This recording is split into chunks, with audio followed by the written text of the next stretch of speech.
Hi, my name's David Wright, aka the Breaducator, and today I am going to be showing you how to make these delicious smoked potato batch buns. Let's do it.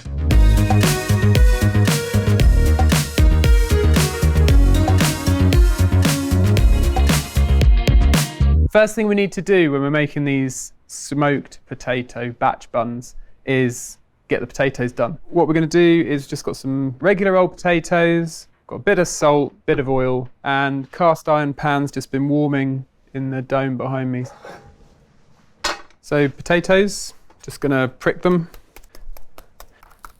Prick, prick, prick, prick, prick. It goes in the pan, a little bit of oil. I shall drizzle it from height for effect. Bit of salt, safety. And you're going to want me to tell you how long to put those in there for. Well, I don't know how long because it depends how exactly hot the oven is and how big the potatoes are and all the rest of it. It's going to be at least like half an hour, but you want the potatoes to be really nice and soft, nice crispy skin, and that's going to give you the best possible dough. You just don't want them to be hard, so make sure they're on the soft side.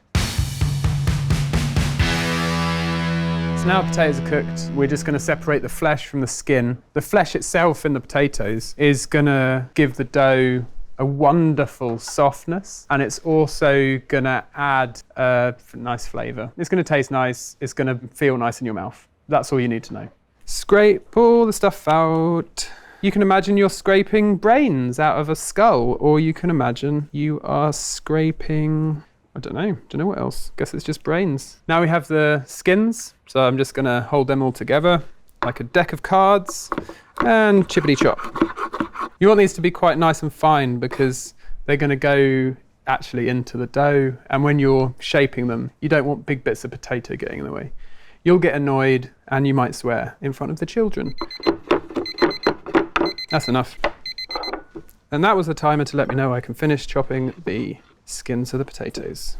Potatoes are done, got the flesh and the skin separated out. So now we're going to mix the dough for our smoked potato batch buns. Now it's a basic dough, so we're using just white bread flour. It's going to give us loads of strength. It's going to give us a really soft, decadent bun. Loads of butter, richness, softness, be lovely with the potatoes, which are going to add again another level of soft, springy texture to our buns. The skin's going to add a bit of texture. We've got some fresh yeast, which is going to give us that wonderful rise in our dough, because if we didn't put that in, then they wouldn't go anywhere. You can also use dried yeast as well. So the ratio is, if it's like 10 grams of fresh yeast, it would be 5 grams of dried. So it's half. Because dried yeast is the same as this, it's just had all the water taken out of it. We've got some fine sea salt. Don't use your fancy salt for this, you don't need to. And then we have our lovely old water. Water seems simple, obviously very cheap, but it's the most important ingredient when you're making bread. It's the catalyst that gets all of the reactions going that just make everything happen. I'm using a spiral mixer. You can use a planetary mixer, you could use any kind of mixer you want, you could use your hands if you want to. Just make sure you get it to the point where it's a nice, smooth and silky dough. So you want to make sure it's nicely developed. You can overmix it, so just be careful of that. So we're probably going to mix it for about 4 minutes on slow and then 4 minutes on fast. If you mixed it for like 15 minutes on fast, it would go from being really nice and silky and strong to then becoming like soup. And then we'd have to start again. And everyone here would be cross with me. And I'd have to say I'm sorry. So let's get started. First thing, water goes in. And we add the yeast to that. We're going to pop the old potato flesh in and the skins. And I'm just going to start that mixing. And that's just going to help the dough incorporate really nicely. Making sure that the yeast is mixed in with the water just allows it to evenly disperse once we've added the flour in. Then I'm going to add the flour in. So everything's starting to kick off now. The whole process has started. We've got the yeast in there, we've got the flour. The two proteins are coming together, forming our gluten strands. So we don't want to add the salt in at the beginning because it will start to cure the proteins before they've had a chance to really come together. So we want to let them come together, form the gluten strands, and once those gluten strands have been formed, then we can start curing them, strengthening them, making them delicious. So we're going to add the salt in now. So it's going to add flavour and it's going to help with our structure as well. And after the salt is incorporated into the dough, we're just going to increase the speed. And once we've increased the speed of the mixer, we're going to then just add the butter in just a block at a time. Almost like you would with a brioche. Just add it in, let it mix in a little bit, keep adding it in until it's fully incorporated. And we're going to get a wonderful, soft, silky, delicious dough. So once the mixer has been on fast for about 4 minutes, everything should be nice. And you should have achieved a wonderful silken gossamer-like dough, which is going to provide us with the soft, springy, delicious buns you've dreamt of all your life. So just finish the dough off.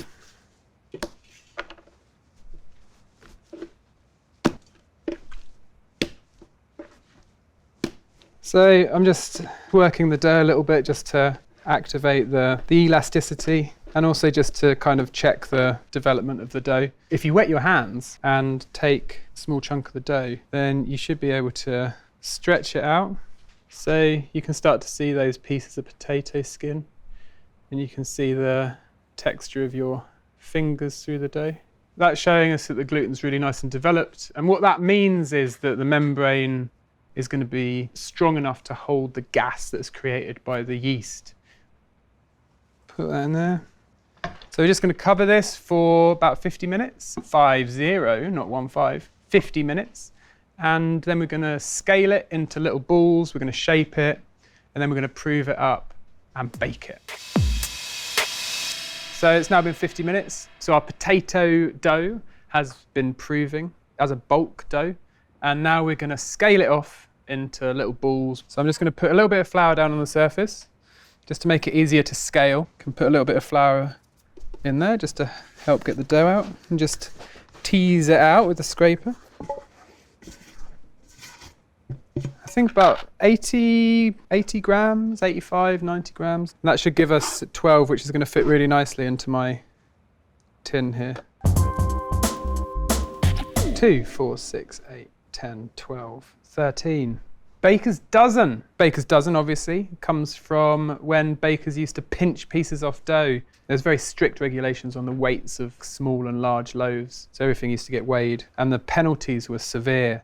So if you asked for 12 of something, bakers used to give you 13 to make sure that they weren't going to get in trouble with the weights and measures people. You can round them up as roughly as you want. If you're not very confident, you can just kind of round them up like you might do a pizza ball in your hand. I like to do it on the surface, and I just kind of cup my hand around the dough and move it in a circle. I'm just putting a bit of pressure on.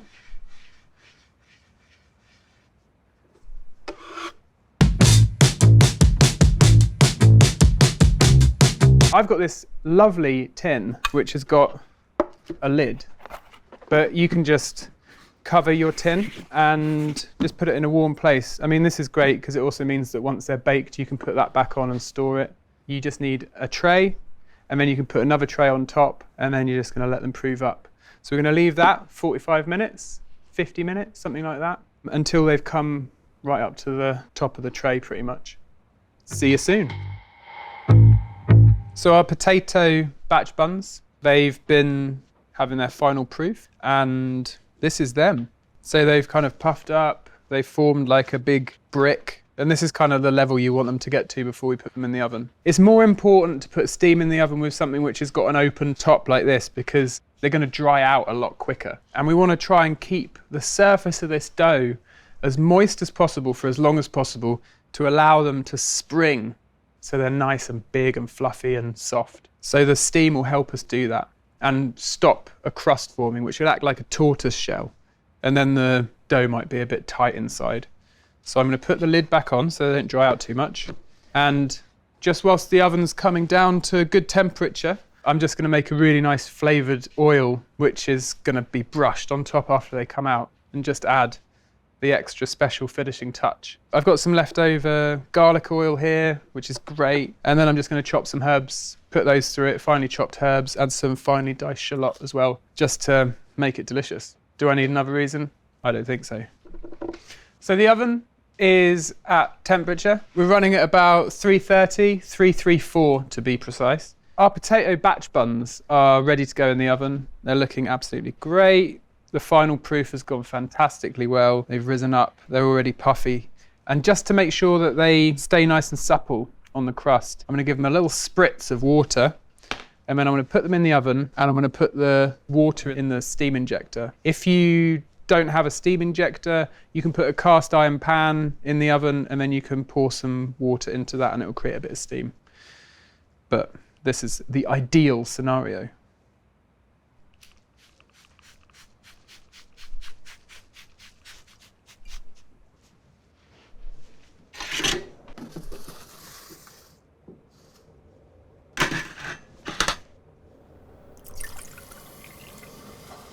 They're in the oven, and we're going to let those bake for 15 minutes with no peeking, and then after 15 minutes we'll have a little look. We might need to spin the tray around just to make sure we get a nice even bake on everything, and fingers crossed.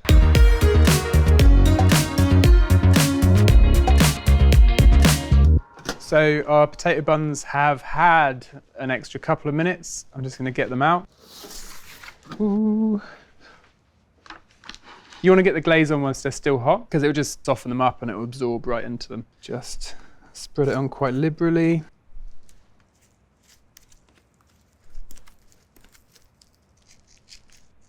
And that's it. Potato batch buns with a delicious garlicky herby oil glaze, ready to tear into and eat with. You can have it with soups, stews. If you're doing some really nice barbecue, they're perfect. You could do some little sliders. They're magnificent.